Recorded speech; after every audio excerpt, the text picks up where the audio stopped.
అకౌంట్కి వెళ్తుంది. అట్లానే ముగ్గురు పిల్లలు ఉండే చదువుకునే పిల్లలు ఉండే కుటుంబానికి 45,000 ఇస్తారు. అట్లానే ప్రతి కుటుంబానికి 3 గ్యాస్ సిలిండర్లు ఉచితం.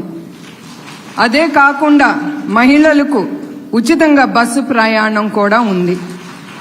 ఇది మీరు మీ పనికి ఉపయోగించవచ్చు, తల్లిదండ్రులను కూడా మీరు చూడొచ్చు. అది ఈ సభ ముగిసే ముందు చంద్రబాబు నాయుడు గారి గురించి కొంచెం నేను చెప్పదలుచుకుంటున్నాను. అది మీరు చూస్తూనే ఉన్నారు. 5 ఏళ్ల క్రితం ఆయన ఎట్లా పరిపాలించేవారు, ఇప్పుడు ఈ ప్రభుత్వం ఎట్లా పరిపాలిస్తాను. అప్పుడు మనం చాలా గర్వపడే వాళ్ళం, మనం ఆంధ్రప్రదేశ్ నుంచి ఉన్నామని. ఇప్పుడు ఏమని చెప్పుకుని మనం గర్వంగా ఉండొచ్చండి. ఈ వైసీపీ ప్రభుత్వంతో చెప్పుకోవటానికి ఏమీ లేదు. తలవంపు మన తల దించుకోవటానికే ఉంది ఈ ప్రభుత్వం. గంజాయి, శాండ్ మాఫియా, మీ భూములన్నీ తీసేసుకోవటం, ఇల్లిసిట్ లిక్కర్, కల్తీ మద్యం, ఇవన్నీ తీసుకొచ్చి మన ఏమి అనుకోవాలో ఈ ప్రభుత్వం గురించి నాకైతే తెలియదు. వీళ్ళు మనుషులా ఏంటి, మన రాక్షస పాలన కింద ఉన్నామా అనిపిస్తుంది నాకు.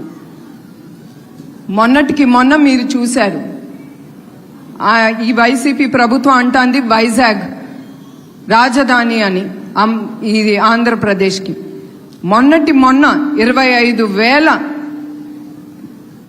గంజాయి దిగింది ఒక కంటైనర్లో వైజాగ్లో. అంటే ఎన్ని లక్షల కోట్లు దాని విలువ చూడండి. కానీ అది కాదు నేను మీకు చెప్పదలుచుకుంది.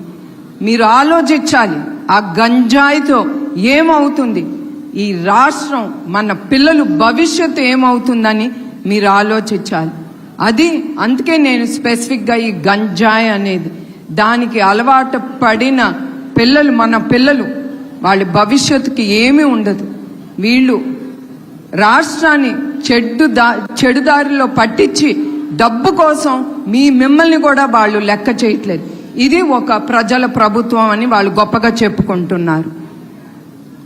అట్లానే చంద్రబాబు నాయుడు గారి హయాంలో ఒక 6 ఏళ్ల పిల్ల ఒక అతను మానభంగం చేస్తే ఎమ్మటే ఆ రోజే చంద్రబాబు నాయుడు గారు పోలీస్ టీంని అన్ని సైట్కి పంపించారు ఆ అబ్బాయిని పట్టుకోవటానికి. మరుసటి రోజు పొద్దున అతను ఊరేసుకుని చచ్చిపోయాడు. ఎందుకు చచ్చిపోయాడు?